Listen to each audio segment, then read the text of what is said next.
মুভির শুরুতে আমাদের বলা হয় মাটির নিচে সিঙ্কহোল থেকে কিছু অদ্ভুত মনস্টার বের হয়ে আসে।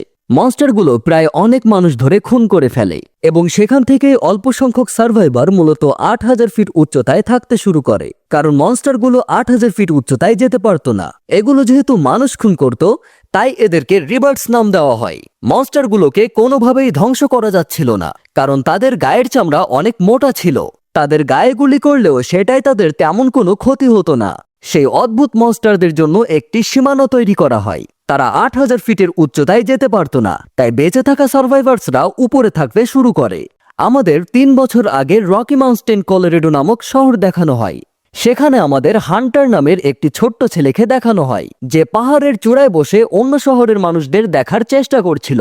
হঠাৎ তার পেছনে মনস্টার ধাওয়া শুরু করে। হান্টার ৮,০০০ ফিটের পাহাড়ের নিচে চলে গিয়েছিল।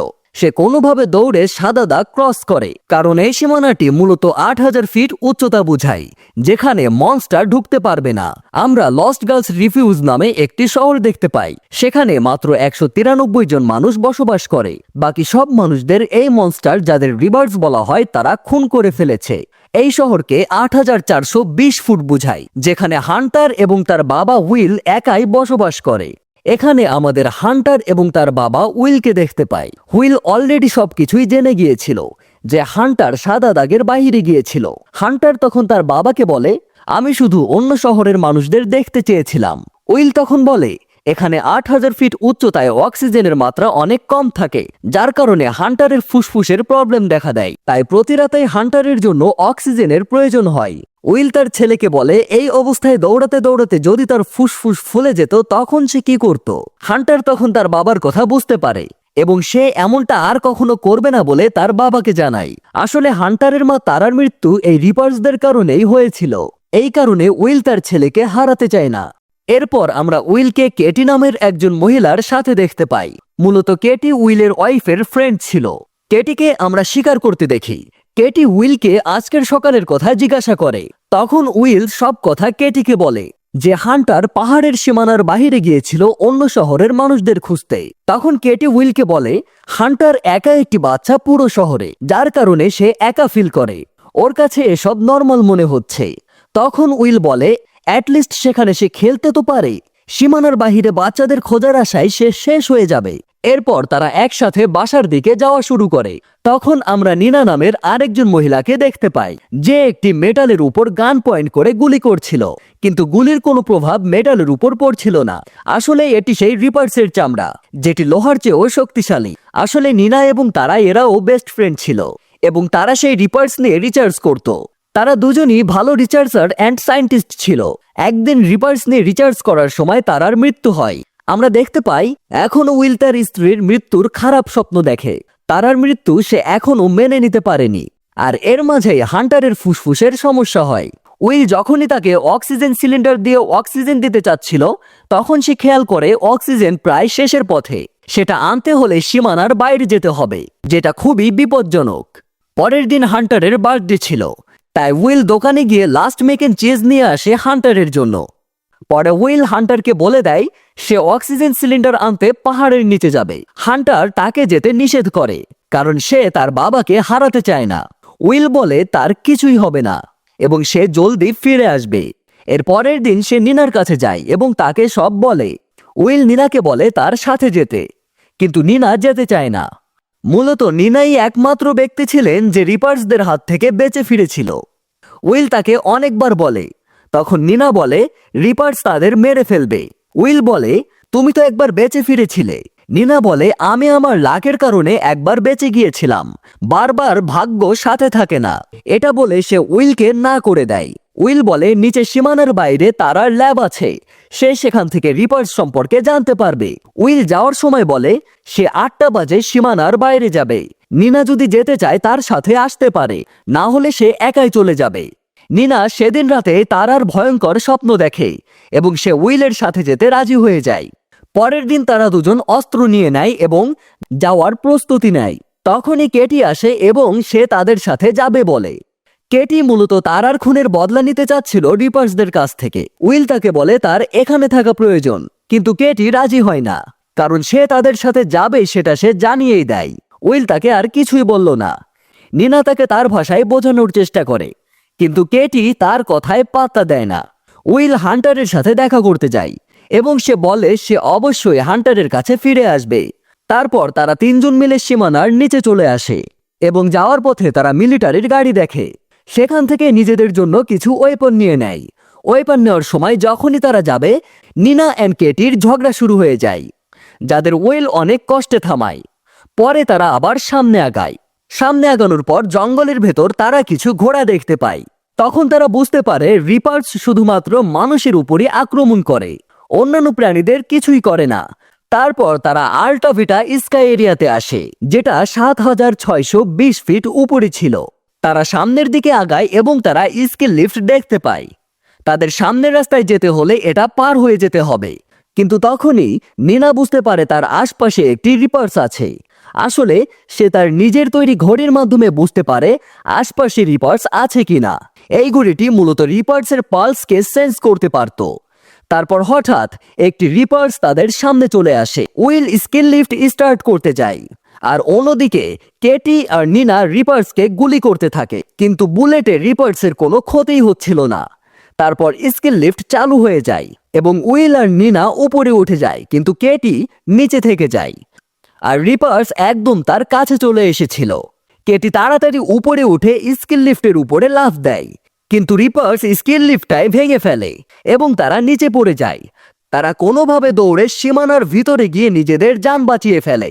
তারপর রাতে তারা একটি রিসোর্টে আশ্রয় নেয়। সবাই মিলে ড্রিঙ্কস করে এবং নিজেদের সুখ দুঃখের কথা শেয়ার করে। তখন নিনা বলে এই রিপার্স কোনো কিছুই খায় না, তারা শুধু মানুষদেরকে হত্যা করে। তখন উইল বলে হয়তো এটা গডের কোনো প্ল্যান, গড তাদের পাপের শাস্তি দিচ্ছে, তাই তাদের নরক থেকে এখানে পাঠিয়ে দিয়েছে। কথা বলে সবাই সবার মতো ঘুমাতে যায়, কিন্তু উইলের ঘুম আসছিল না, কারণ তার ওয়াইফের ভয়ানক স্বপ্ন তাকে ঘুমাতে দিচ্ছিল না। যাই হোক, তার পরের দিন সবাই সেখান থেকে বের হয়ে যায়, আর সামনে গিয়ে উইল তাদের একটি টানেলের কাছে নিয়ে আসে ও বলে এই টানেলটির ভেতরে একটি শর্টকাট রাস্তা আছে, এটি পার হলে 8000 ফিট উপরে সীমানার ভিতরে সেফ জোনে থাকবে। কিন্তু নিনা এটা মানতে চায় না, কারণ উইল নিজেও শিওর ছিল না। তখন নিনা বলে এমনও তো হতে পারে এটা 8000 ফিট নিচে সীমানার বাইরে থাকতে পারে, এমনকি অন্ধকারের মধ্যেও রিপার্স মানুষের উপস্থিতি বুঝতে পারে কার্বন ডাই অক্সাইডের মাধ্যমে। এখন তাদের টানেলের ভেতর দিয়ে যাওয়া ছাড়া আর কোনো উপায় ছিল না, তাই তারা ভিতরে যাওয়া শুরু করে দেয়। সামনে গিয়ে তারা রাস্তা বন্ধ দেখতে পায়, যেটা দেখে উইল ফ্রাস্ট্রেটেড হয়ে যায়। পরে তারা অন্য একটি রাস্তায় যায়, কিন্তু সেই রাস্তা অনেক লম্বা হওয়ায় নিনা এবং কেটি তাকে সেদিকে যেতে নিষেধ করে। তখন উইল তাদের বলে সে সেদিকেই যাবে, যদি তারা সেদিকে না যেতে চায় তাহলে তারা এখান থেকে চলে যেতে পারে। সে সেখান থেকে গিয়ে তার ছেলের জন্য অক্সিজেন নিয়ে তার পরেই ফিরবে। নিনা এবং কেটির কাছে আর কোনো পথ না থাকায় তারাও উইলের পিছনে হাঁটা শুরু করে। এখানে এসে নিনার ওয়াচ ট্র্যাকার কাজ করছিল না, যার ফলে তারা বুঝতেই পারছিল না তাদের আশেপাশে কোনো রিপার্স আছে কিনা। রিপার্স এখন যে কোনো জায়গা থেকে বের হতে পারে। দ্বিতীয় রাস্তার কারণে তাদের এখন নিচে যাওয়া লাগবে। তারা এমনকি নিচে চলেও যায়। তারা সামনে যাচ্ছিল, তখনই ভেতর থেকে আওয়াজ পায়, যেটি আর কারো নয়, রিপার্সের আওয়াজ। রিপার্স তাদের দেখে তাদের দিকে তেড়ে আসে, যেটা দেখে তারা দৌড়াতে দৌড়াতে গুহার ভিতরে ঢুকে পড়ে। নিনা সবাইকে শ্বাস বন্ধ রাখতে বলে, কারণ রিপার্স কার্বন ডাই অক্সাইড সেন্স করতে পারত।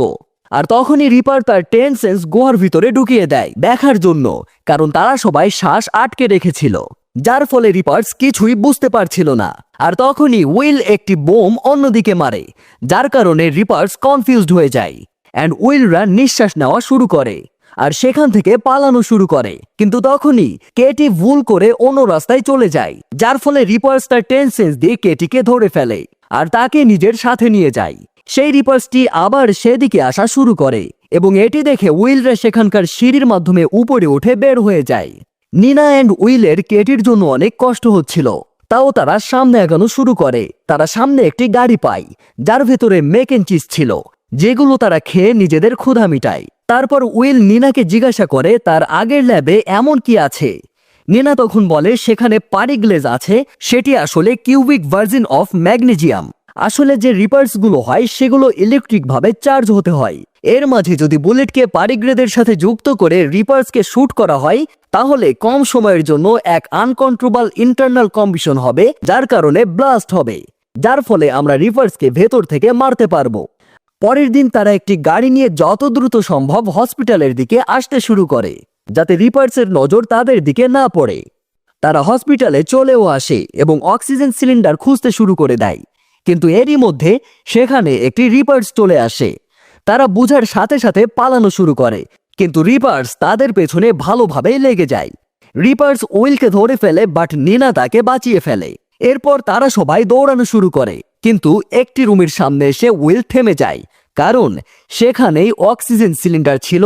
আর যখনই রিপার্স তাদের কাছে আসা শুরু করে, উইল অক্সিজেন সিলিন্ডারে শুট করে, যার ফলে বড় একটি ব্লাস্ট হয় এবং রিপার্স ব্লাস্টের কারণে ছিটকে বাইরে পড়ে যায় এবং তারা দুজনে মিলে ল্যাবের দিকে যাওয়া শুরু করে। অন্যদিকে তারা ল্যাবে পৌঁছে যায় এবং নিনা নিজের কাজ শুরু করে দেয় বুলেটস বানানোর। উইল সেখানে একটি ফটো ফ্রেম দেখতে পায় যেখানে নিনার ফ্যামিলি ছিল, যার ব্যাপারে নিনা কখনোই কাউকে কিছুই বলেনি। নিনা তখন বলে তার ফ্যামিলি অনেক আগেই মারা গিয়েছে। নিনা তার মেয়ের লাস্ট সকার গেমটি দেখতে যেতে পারেনি, এই আফসোস তার সারা জীবন থাকবে। তার হাজবেন্ড কাজে বাইরে গিয়েছিল, সেও আর কখনো ফিরে আসেনি। তার একটাই আফসোস, সে তার পরিবারকে দেখতে পারেনি, ছুঁতে পারেনি। তারপর নিনা সেখানকার বুলেট চেক করে, বাট সেটা কোনো কাজে দিচ্ছিল না। কিন্তু উইল এই অবস্থায় তাকে ছেড়ে যেতে চাচ্ছিল না। নিনা বলে, তোমার এখন হান্টারের কাছে যাওয়া উচিত। আমি বুলেট বানিয়ে তোমার পেছনে পেছনে আসছি, কিন্তু বুলেট যদি কাজ না করে তাহলে বুঝে নিও আমিও আর বেঁচে নেই। এরপর উইল সেখান থেকে চলে যায়। সিন হুইলের কাছে চলে যায়। সে গাড়ি চালাচ্ছিল। চালানোর সময় তার টায়ার পাংচার হয়ে যায় এবং গাড়িটি উল্টে যায়। আর তখনই তার দিকে রিপার্স আসতে শুরু করে। আর উইল তাড়াতাড়ি বের হয় এবং দৌড়ে এসে পালিয়ে যেতে যায়, কিন্তু তার সামনে দিয়েই দুইটি রিপার্স আসছিল। উইল এবার পুরোপুরি ফেঁসে গেছে। কিন্তু তখনই ওই রিপার্সটি ব্লাস্ট হয়ে যায়, যেটি আসলে নিনা করেছিল। যার মানে নিনা ফাইনালি বুলেট বানিয়ে ফেলেছে, যার মাধ্যমে রিপার্সগুলোকে মারা যাবে। নিনা সে দুটি রিপার্সকে মেরে ফেলেছিল। ব্লাস্ট হওয়ার পর আমরা দেখতে পাই রিপার্স আসলে একটি মেশিন, যেটিকে কেউ একজন প্রোগ্রাম করেছিল। এই কারণে তারা কিছু খেত না, শুধু মানুষদের উপর আক্রমণ করত। এই কথা নিনা উইলকে বলে। উইল তখন নিনাকে বলে, এসব আসলে কে করছে? তখন নিনা ইশারা দিয়ে আকাশের দিকে তাকাতে বলে, আসলে এগুলো এলিয়েন করছিল, মানুষদের শেষ করার জন্য, যাতে তারা পৃথিবীতে বসবাস করতে পারে। এসবের পর আমরা বুঝতে পারি যে কেন রিপার্সগুলিকে গুলি করে মেরে ফেলা যাচ্ছিল না, কারণ এটি একটি ভয়ানক মেশিন। উইল নিজের শহরে পৌঁছায় এবং ছেলের সাথে দেখা করে। ওরা কেটিকেও মনে করছিল। পরে তারা অন্য শহরের লোকদের সাথে যোগাযোগ করে এবং তাদের এই বুলেট সম্পর্কে বলে। আমরা শেষের দৃশ্যে বাকি মানুষদেরও দেখি, যারা রিপার্স মারতে বের হয়েছিল ৮,০০০ ফিট নিচে এবং তারা অনেকগুলো রিপার্স শেষও করেছিল। তারপরের দৃশ্যে আমরা নিনা এবং উইলকে দেখি, যারা টেলিস্কোপের মাধ্যমে আকাশ দেখছিল এবং হঠাৎ তারা ৩টি মিল্কওয়ে আসতে দেখে পৃথিবীর দিকে, যেটা দ্বারা আমরা বুঝতে পারি আরো অনেকগুলো মেশিন নিচে নামছে মানুষদের মারার জন্য। হয়তো এলিয়েনরাও বুঝতে পেরেছিল, মানুষ জানতে পেরেছে তাদের কিভাবে শেষ করা যায়, তাই তারা আপগ্রেড করে আরো রিপার্স নিচে পাঠাচ্ছে। কথা থেকে যায়, এই রিপার্সগুলো মাটির নিচে কিভাবে আসলো? এই মিল্কওয়ে এখানে হয়তো আগে পড়েছিল। তারা আন্ডারগ্রাউন্ডে বসে এসব করছিল, যেখানে তারা দীর্ঘদিন একটি নির্দিষ্ট সময়ে বের হয়ে মানুষদের খুন করতে শুরু করে। এর পেছনে পৃথিবীতে টেক ওভার করার রিজন ছিল। আর এই দৃশ্য দেখেই আজকের মুভিটি শেষ হয়েছে।